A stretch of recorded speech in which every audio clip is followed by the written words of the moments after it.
오늘 우리에게 주시는 하나님의 말씀은 마태복음 18장 21절에서 35절 말씀입니다. 네, 다 같이 일어나셔서 하나님의 말씀 듣겠습니다. 제가 하나님의 말씀을 봉독해 드리겠습니다. 하나님의 말씀에 귀를 기울이십시오. 그때 베드로가 나와 이르되 주여, 형제가 내게 죄를 범하면 몇 번이나 용서하여 주리이까? 7번까지 하오리이까? 예수께서 이르시되 내게 이르노니 7번뿐 아니라 7번을 70번까지라도 할지니라.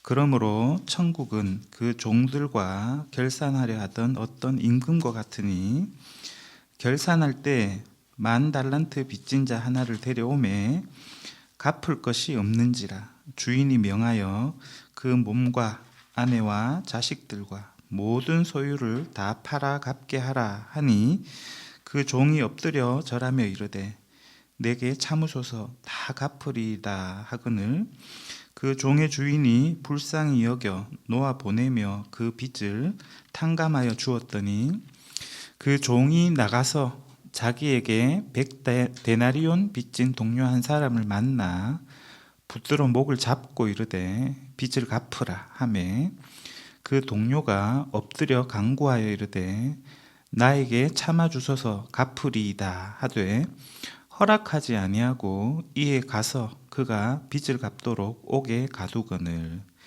그 동료들이 그것을 보고 몹시 딱하게 여겨 주인에게 가서 그 일을 다 알리니, 이에 주인이 그를 불러다가 말하되 악한 종아, 내가 빌기를 내가 내 빚을 전부 탕감하여 주었거늘 내가 너를 불쌍히 여김과 같이 너도 내 동료를 불쌍히 여김이 마땅하지 아니하냐 하고, 주인이 노하여 그 빚을 다 갚도록 그를 옥졸들에게 넘기니라. 너희가 각각 마음으로부터 형제를 용서하지 아니하면 나의 하늘 아버지께서도 너희에게 이와 같이 하시리라. 아멘.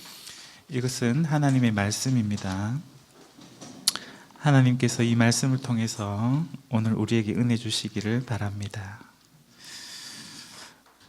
사순절 네 번째 주일이죠. 사순절은 예수님의 고난 당하심과 죽음을 묵상하는 기간이고, 또 예수님의 부활을 또 기다리는 날이기도 합니다. 이 사순절 기간은 예수님의 죽음과 부활을 통해서 옛 시대가 지나가고 새 시대가 시작되었음을 배우는 기간입니다. 즉, 어둠이 지나가고 빛이 왔고, 우리가 이제 오다 보니까 오늘 벚꽃이 아니구나. 그 뭐죠? 목련꽃을 봤어요. 꽃이 활짝 피는 걸 보면 우리가 겨울이 지나가고 봄이 왔구나, 이렇게 아는 것처럼 예수님의 죽음과 부활이라고 하는 것은 악한 세상, 그리고 죄로 고통당하던 그 어두침침한 고통스러운 세상이 끝나고 우리에게 하나님 나라, 새로운 시대가 이제 열렸다라고 하는 그것을 배우는 기간이죠. 그래서 어떤 의미로는 이 사순절에 또 고난이 그냥 힘들어하고 막 뭘 안 하고 이런 기간이 아니고, 마치 어머니가 아이를 낳을 때 산통을 치르는 것처럼 잠시 고통이 있지만 그 아이를 받아 안고 기뻐하는 것처럼 단지 슬퍼하는 기간이 아닙니다. 옛 시대가 갔고 우리에게 희망찬 새로운 삶을 살 수 있는 기회를 주신 예수님의 그 사역의 의미를 우리가 되새겨보는 기간이죠. 그래서 오늘은 예수님의 그 죽으심의 의미를 이 죄의 용서에 좀 포커스를 두고 이야기를 해보려고 합니다. 예수님은요, 자신을 이렇게 소개하셨습니다. 인자는 땅에서 죄를 용서하는 권위를 가지고 있다. 죄를 용서하실 수 있는 권한은 하나님께만 있잖아요. 근데 예수님이 이 땅에 오셔가지고 사람들의 죄를 용서하실 수 있는 분으로서 자신을 소개했었어요. 구원받을 수 없는 죄인들을 예수님께서 만나서 질병도 치유하시고 그들의 죄도 용서하시고 그러셨죠. 예수님이 이런 말씀하셨어요. 예수님은 자신을 의사로 우리에게 소개하셨습니다. 건강한 사람에게는 의사가 필요 없다. 하지만 병든 사람들에게는 의사가 필요하다. 내가 바로 그 의사고, 나는 그래서 의인들을 부르러 온 게 아니고 죄인들을 부르러 왔다.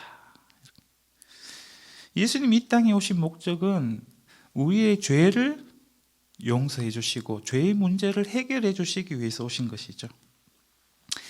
예수님의 이름의 뜻에도 예수님이 죄를 용서하는 분이라는 그 의미가 담겨 있다고 마태복음은 소개합니다. 자기 백성을 그들의 죄에서 구원하실 분이다, 이런 뜻이죠. 그 예수님이라는 이름 자체가 바로 우리의 죄를 사하시는 분이라는 걸 알려주는 거죠. 예수님은 치유를 하실 때 그냥 마구잡이로 고쳐주신 게 아니고 그들의 믿음을 보시고 내 믿음이 너를 구원하였다, 이렇게 말씀하셨죠. 또 그냥 치유만 하시는 게 아니고 믿음을 보시고서 예수님 이런 말씀도 하셨어요. 네 죄가 용서받았다, 이런 이야기를 하셨습니다. 믿음이라고 하는 전제 조건이 있는 거죠. 죄 용서를 받기 위해서는 믿음이 필요하다라고 예수님께서는 우리에게 알려주십니다. 그 죄사함의 효력이 우리 죄인들에게서 발휘가 되기 위해서는 이 용서받을 자, 우리들의 믿음이 필요하다는 것이죠. 예수님께서 죄를 사하는 그 권위를 가지시고 실제로 능력을 행사하셨을 뿐 아니라 성경책을 보니까 그 죄를 사하는 예수님의 사역이 제자들과 교회에 위임이 되고 승계가 되었다, 그 권한을 우리에게 교회에 주셨다, 이렇게 말합니다. 하나님이 하실 수 있는 신적인 용서 선언을 사도들이 하고 있는 것을 우리가 볼 수 있죠. 그런 권위를 부여받을 뿐 아니라 이 죄 용서라는 것은 교회의 의무다라는 겁니다. 원래 성경에 따르면 하나님이 언제 죄를 용서하냐면 최후 심판에서 이루어지는 겁니다.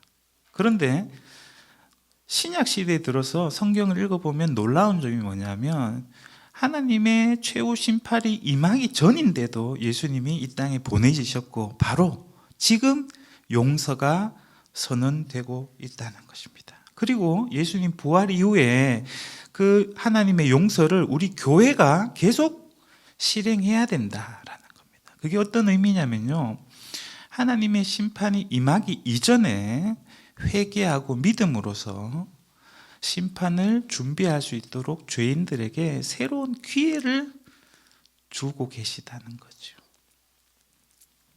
자, 이 죄 용서에 대해서요, 오늘 읽은 바로 앞에 18절에 보면 이 말씀이 나오는데, 이 죄 용서의 권한은 16장에 보니까 베드로에게 우선 주셨던 권한입니다.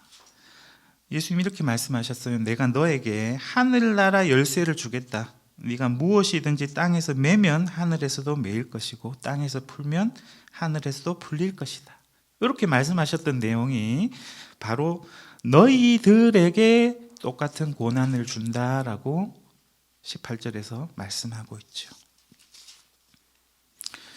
우리는 사순절을 지나면서 하나님이 예수님을 통해서 우리 죄를 어떻게 용서하셨는가에 초점을 두고 거기에 은혜에 깊이 감사하는 그런 묵상을 많이 하죠. 그래서 제가 오늘 일부러 우리도 예수님처럼 우리에게 잘못한 사람들에게 용서하는 것, 교회가 해야 될 중에 마태복음 18장이요 교회 공동체에게 주는 예수님의 가르침인데 전체 내용이 바로 죄의 용서에 관한 말씀이라는 거죠.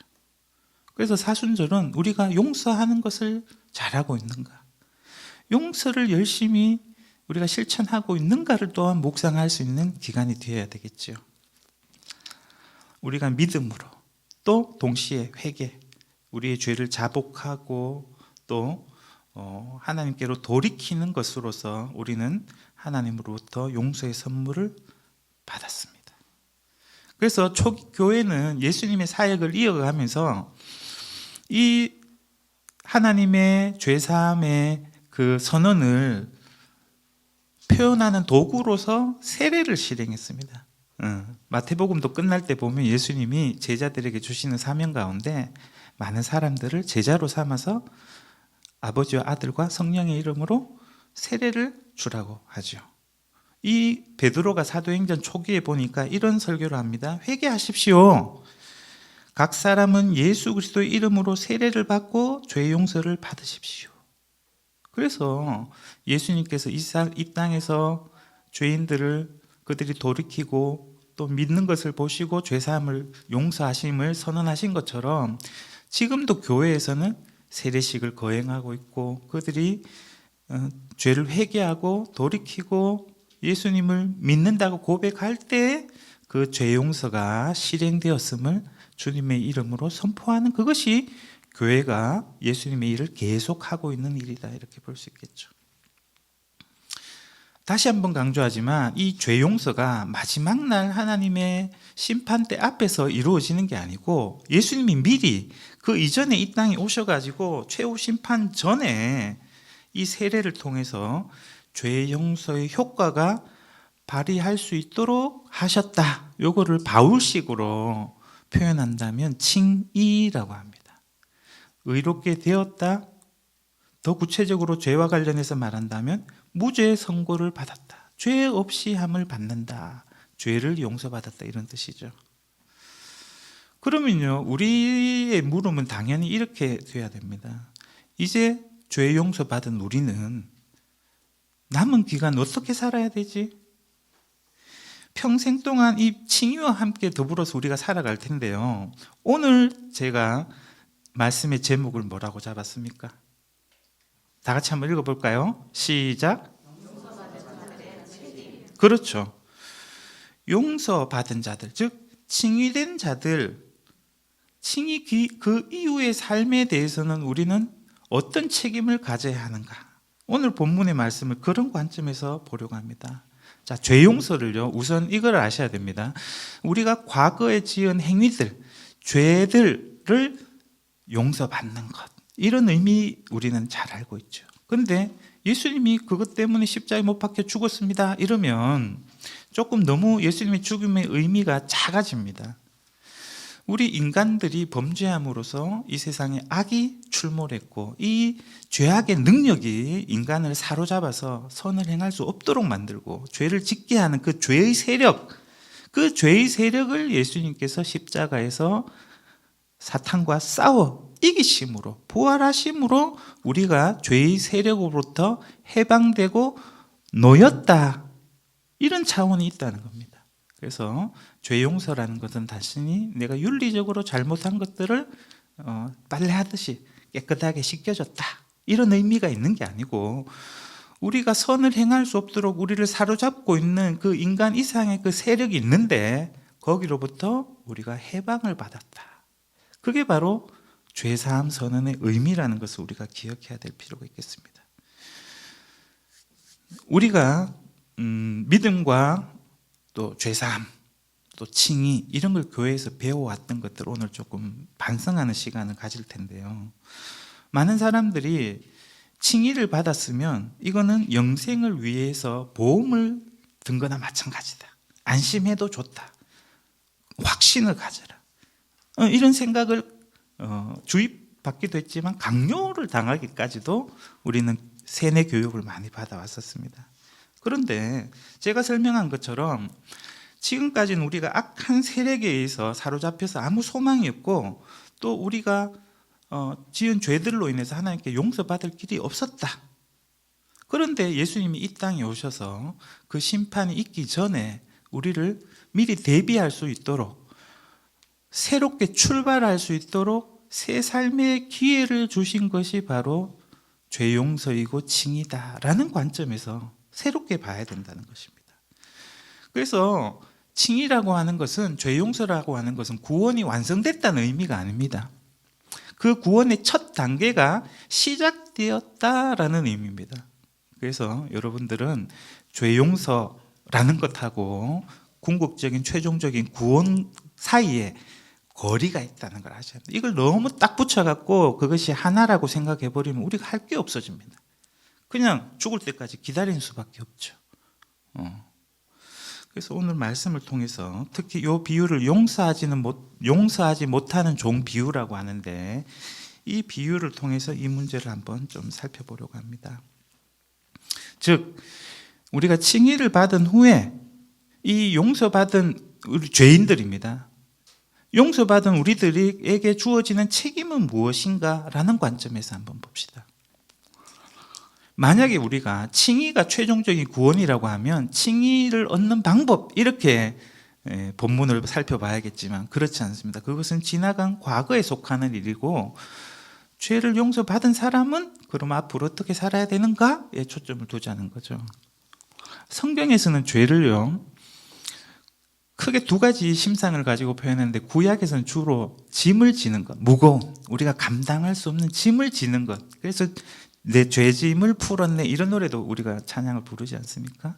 그런데 신약에서는 오늘 이야기처럼 빚지는 것을 죄의 중요한 이미지로서 사용하고 있죠. 그래서 이 비유 속에서는 갚을 수 없는 어마어마한 빚을 진 사람이 있었잖아요. 1만 달란트, 요즘 말로 하면 수천억이 될 겁니다. 그런데 그거를 그냥 용서받은 걸로 보면 안 됩니다. 가만히 보면요, 네 몸도 그렇고 처자식도 재산도 그렇고 다 갚을 때까지는 용서하지 않는다고 감옥에 가다 놓는 거예요. 그런데 살려달라고 용서해달라고 하니까 그 임금님이, 주인이 긍휼이 막 솟아오르신 거죠. 너무 불쌍해서 모든 것을 탕감해주고 그를 풀어준 거죠.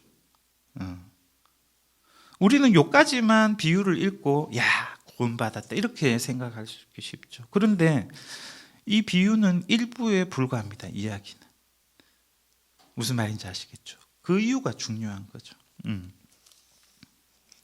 이 비유의 도입은요, 베드로가 질문한 게서 시작됩니다. 예수님이 앞에서 형제를 실족하면 안 된다, 그리고 서로 죄 용서를 위해서 기도해라, 주님이 함께 하신다, 이런 가르침 뒤에 베드로가 질문을 던집니다. 주님, 내 형제가 나에게 자꾸 죄를 계속 짓는데요, 내가 몇 번까지 용서해 줘야 됩니까? 라는 그 질문에 대해서 예수님께서 비유로 들려주신 거죠. 우리가 잘 알듯이 베드로는 7번까지라도 용서할까요? 이 말은 단순한 숫자 7이 아니고 베드로가 생각했을 때 한계치 없이 진짜 계속 용서하겠다는 그런 의도를 보여주죠. 그런데 예수님은 한술 더 떠가지고 그것을 70번까지라도 해라.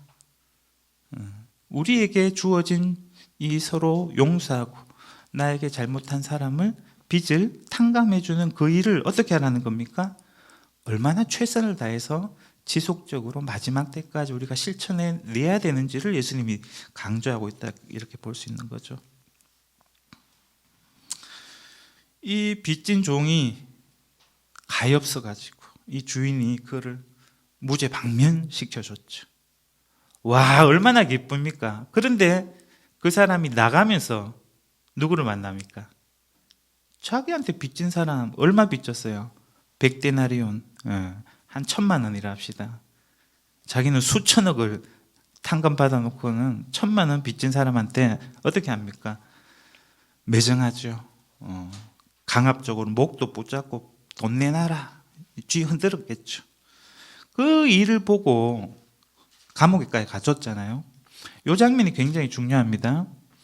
똑같은 장면이 되자뷰되고 있죠. 역할만 바뀌지만. 우리가 지난주에도 요셉이 억울하게 형제들한테 팔려갖고 노예로 가고, 또 무고하게 누명을 뒤집어 쓰고 죄인의 신분으로 살아가는 걸 봤죠.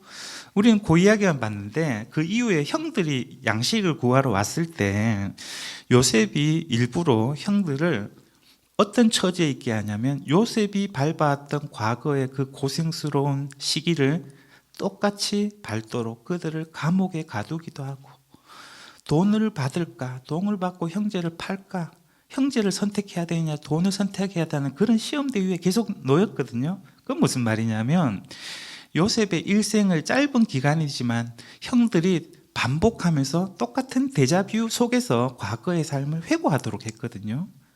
오늘도 우리는 똑같은 두 번의 장면을 목격할 수 있습니다. 이 사람이 죄인으로서 목숨을 잃을 수도 있고 모든 인생이 끝장나는 그 심판의 상황을 주인 앞에서 무죄, 방면되고 해방되는 그 장면을 봤죠. 똑같은 장면이 어떻게 해요? 한 번 더 방문되죠. 재현되죠. 그런데 위치가 바뀌죠. 이제는 자기가 그 주인이 되고 자기의 빚진 자를 상대로 얼마나 엄하게 무자비하게 빚을 갚으라고 강요하는지를 우리는 보게 되죠. 그래서 이 두 장면 우리가 잘 기억할 필요가 있겠다 이렇게 생각해 봅니다. 하나님이 주인이 처음에는 공의를 실행했어요. 매우 엄정하게 그 사람의 빚을 갚으라고 했지만, 그죠? 그가 아무것도 없습니다. 살려주십시오 하니까 하나님이 우리에게 모든 것을 용서해 준 것처럼. 그런데 그 다음에도 똑같은 사람이 예전에 내가 주인 앞에서 싹싹 빌었던 것처럼 똑같은 살려주십시오, 용서해 주십시오 하는데 용서하지 못하고 있는 이 모습을 우리를 비칠 수 있는 거울로서 우리가 한번 봤으면 좋겠습니다. 자, 원래 제가 문제를 설정했던 데로 돌아가 봅시다. 예수님의 죽으심을 통해서 우리가 죄가 용서받고 칭의를 얻었다. 그 칭의를 얻은 후에 이 탕감받은 1만 달란트 빚진 자가 탕감받은 이후에 한 행동에 대해서 어떻게 됩니까? 동료들이 야 이렇게 무자비한 놈 있나, 완전히 실망했습니다 하면서 주인한테 고자질해가지고 다시 붙잡혀가지고, 그래서 어떻게 됐습니까? 심판을 받죠. 죄사함을 받은 사람도 하나님의 심판을 면할 수 없습니다. 제가 처음에 이렇게 설명했었어요. 예수님께서 이 땅에 오셔서 자신의 죽음으로 우리의 죄를 용서하시고 무죄를 선언하시고 칭의를 주신 것은 하나님의 심판대 앞에 설 수 있도록 새로운 기회를 주는 것이라고 제가 설명을 했습니다. 심판을 면제받을 수 없습니다. 칭의로는.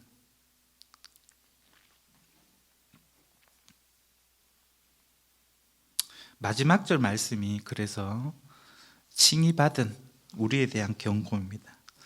죄를 용서받은 모든 사람들 정신 차려라 라는 경고의 말씀이 이 비유의 결어로 있습니다. 너희 각각 진심으로 자기 형제 자매를 용서해 주지 않으면 나의 하늘 아버지께서도 너희에게 그와 같이 하실 것이다, 이런 말씀을 하시는 거죠. 칭의는 그 자체로 최종적인 구원이 아닙니다, 여러분.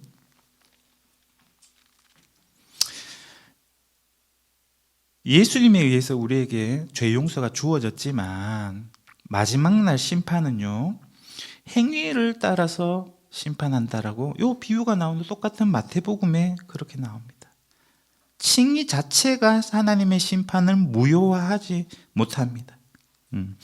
이 칭의로 얻은 이 의를 인내로 지켜내지 않는다면 이 칭의는 무용지물이 된다라고 말하는 겁니다.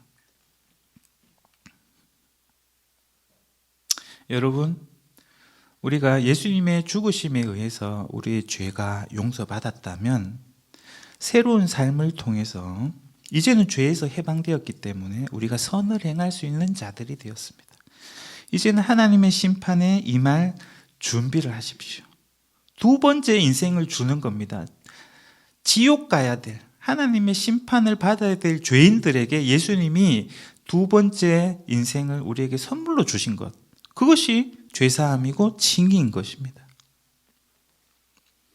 그래서 이 의롭게 됨이라고 하는 것은 우리가 과거의 죄를 용서받고 또 죄책감으로부터 해방되고 우리의 부정함으로부터도 깨끗해지고 죄에 끌리는 성향으로부터도 우리가 해방되었습니다.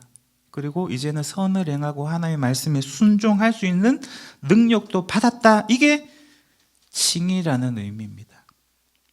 왜 이 종이 무죄 방면받고 그 사람이 용서하지 않은 것을 하나님이 심판할까요? 잘 생각해 보시오. 그 사람은 그 용서해 줄 능력이 없었습니까? 우리에게는 누구나에게 용서할 수 있는 능력도 있고 권한도 하나님 우리에게 주셨다 그랬죠. 그 권한을 써야 되는 겁니다. 그 책임을 우리가 다해야 되는 것입니다. 마지막 심판 때가 올 겁니다. 우리 죄인들이지만 의롭게 된 자들이 예수님의 죽음으로 우리가 받은 혜택들을, 그죠? 죄도 용서받고 의롭게 되고 또 거룩하게 되었다라고 하는 이것들을 우리가 의지적인 행위로 어떻게 붙들고 또 그것을 따랐는지에 따라서 마지막 심판이 우리에게 있을 것이라는 것입니다. 우리 16장 27절을 보면요, 예수님이 이렇게 말씀하십니다. 인자가 아버지의 영광으로 그 천사들과 함께 오리니 그때 각 사람이 행한 대로 갚으리라.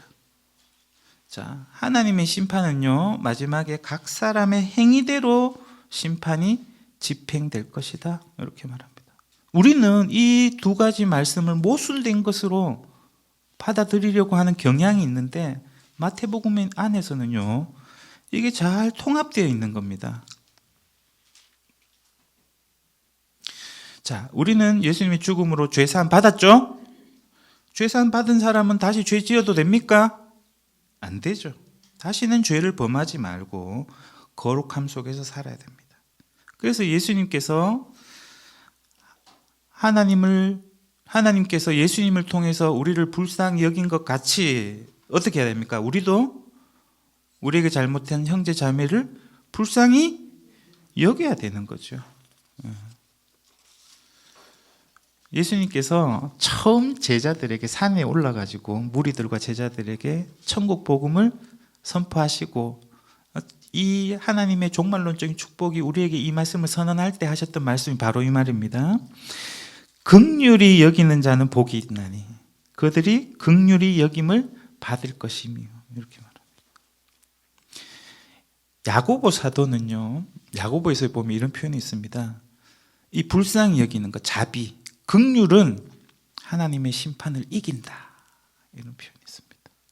우리가 마지막 하나님 심판 때 앞에 갔을 때 우리가 얼마나 다른 사람을 불쌍히 여기고 자기에게 잘못한 죄를 용서해 주었느냐가 그 심판석에서 하나님을 설득할 수 있는 가장 강력한 힘이 바로 긍휼이다, 이렇게 말하는 거죠. 하나님의 공의가 꺾여버리는 겁니다. 우리의 불쌍히 여김이 그것을 패스하게 만드는 거죠. 그래서 제가 일부러 오늘 말씀은 본문을 숙고하기보다는 문제 제기를 통해서 풀어가는데, 그래서 한번 논리적으로 생각을 정리를 해봤습니다. 한번 차분히 한번 들어보십시오. 죄 용서, 곧 칭의가 곧 최종적인 구원은 아니다. 칭의라는 것은 구원의 여정을 위로운 새로운 출발점에 서는 것이다. 그리고 지금은 어떤 시대냐, 이 하나님의 자비가 죄인들을 회개로 초대하고 새로운 삶을 살 수 있도록 준비시키는 기간이다. 이 종말에 임하는 하나님의 신적인 용서는 전적으로 하나님의 은혜에 기인한다. 오늘 비유에서도 나오죠. 주인이 심판할 수도 있는 그분이 다 탕감해주고 그를 풀어줬죠. 그 오로지 은혜입니다. 예수님의 죽으심, 하나님의 사랑이고 우리를 향한 하나님의 불쌍히 여기심입니다. 그걸 우리가 부정할 수가 없습니다. 그것이 기본적인 구원의 토대이기 때문입니다. 자, 예수님의 죽음의 의미에 대해서 다시 설명해 봅시다. 예수님은 사탄과 마귀의 세력과 맞서 싸우셨어요. 그것이 십자가에서 최종적으로 우주적인 결투가 벌어지고 예수님이 죽으셨지만 죽음으로써 사망을 승리하고 이기셨습니다. 그 사건으로 우리가 죄에서 구출받은 겁니다. 또 우리의 죄를 용서하신 거죠. 다음입니다. 용서받는 것. 또 칭의는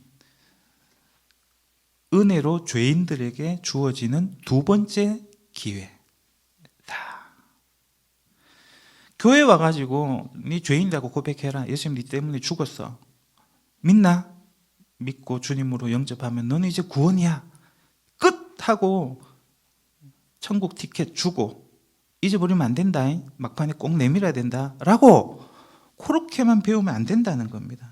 이제 네가 새로운 삶을 살아야 된다. 더 이상 죄짓지 말고 이제는 하나님께서 요구하신 하나님의 자녀로서의 삶을 살고 많은 열매를 맺도록 해라 라고 하는 것이 우리의 회개와 믿음입니다.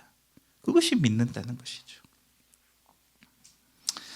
칭의만으로 최후 심판을 맞이할 수는 없다. 즉 우리가 믿어서 의롭게 됐다라고 하는 것이 자동 구원으로 이어지거나 최종적인 구원을 보장받게 하지 못한다라고 우리는 말할 수 있어야 됩니다. 하나님의 오늘 본문에서는 중요합니다. 전반부에서 주인은 매우 불쌍히 여기시고 자비로운 분이었죠. 그런데 후반부를 보니까 엄정한 공의를 실행하시는 분이죠. 우리는 하나님의 그 모습을 잘 볼 필요가 있겠습니다. 하나님의 은혜라고 하는 것이 하나님의 공의를 무너뜨리거나 무효화시키지 못합니다. 그래서 우리는 마지막 심판에서 대상에서 제외됐다, 면제받았다, 면제권 받았다 이렇게 이야기를 하시면 안 됩니다. 죄사함 받은 사람도 하나님 심판대 앞에 서야 되는 겁니다. 그 심판대 앞에 설 준비를 해야지 나는 프리패스권을 가지고 있기 때문에 남들 심판대 앞에서 하나님의 호통 받고 꾸짖음 받을 때 난 옆에서 웃으면서 바로 천국 들어갈 거다. 이런 생각하면 안 된다는 겁니다.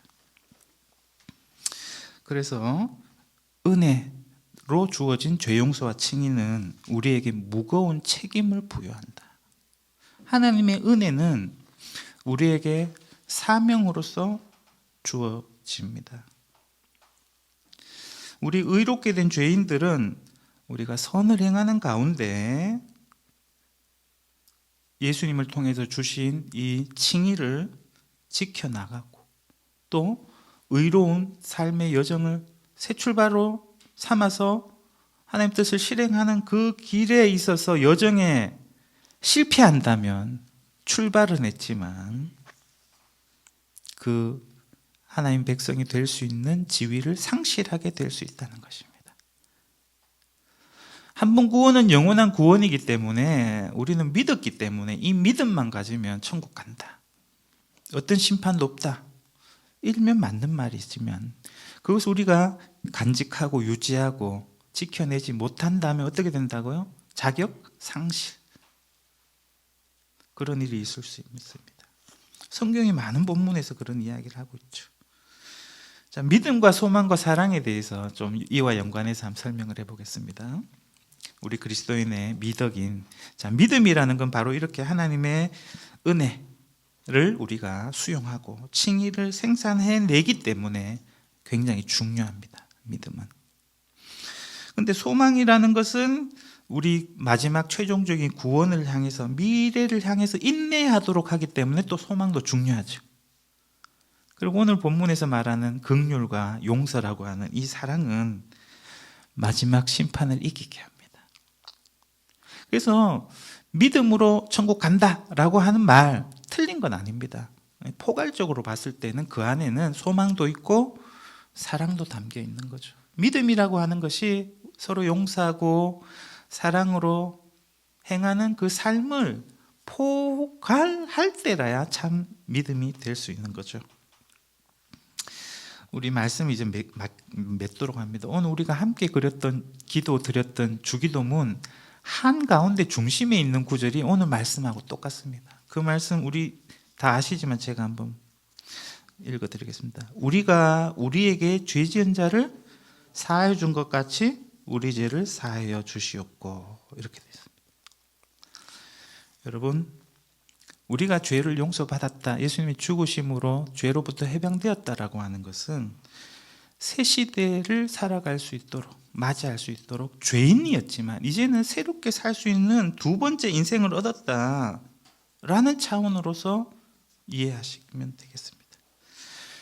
어떻게 그러면 살아야 되느냐? 오늘 본문은 쉽습니다. 이 주인이 자신에게 보였던 그 긍휼을 본받아서 살아가는 겁니다. 예수님께서 이 땅에서 가르쳤을 뿐 아니라 자신의 사역과 십자가 죽음을 통해서 보여주신 새로운 삶이 있습니다.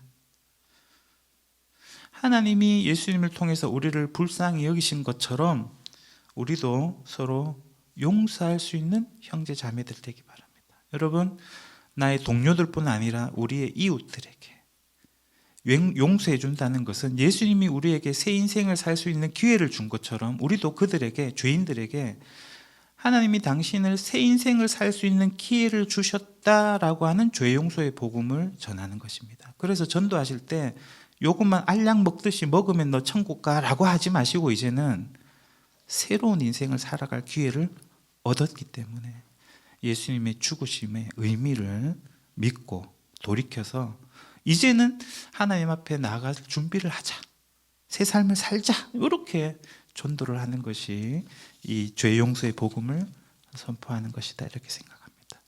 오늘 말씀 여기서 믿겠습니다. 기도하겠습니다.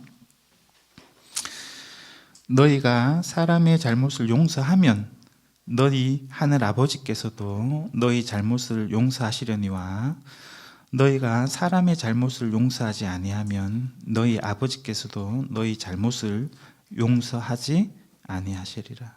주님, 1만 달란트 빚진 우리를 불쌍히 여겨주시고 모든 빚을 탕감해 주신 은혜에 참 감사합니다. 우리는 이미 용서받은 자들이지만 이 크신 하나님의 긍휼을 망각하고 또 둔간한 마음으로 우리에게 작은 잘못을 한 자들에게 빚을 갚기를 강요하고 압박하고 용서하지 못하는 자로 머물러 있지는 않은지 우리를 돌아봅니다. 주님께서 우리를 불쌍히 여기신 것을 되새기고 주님이 다시 오실 그날까지 우리 형제 자매들과 이웃들을 불쌍히 여기길 바랍니다. 주님의 마음을 우리의 마음으로 허락해 주옵소서. 우리에게 잘못한 것을 용서하며 살아가는 그 일에 우리가 전심전력을 다하기를 바랍니다. 주님의 마음에 합한 자들 될 수 있도록 주님 역사하고 인도해 주옵소서. 감사드리며 예수님 이름으로 기도합니다.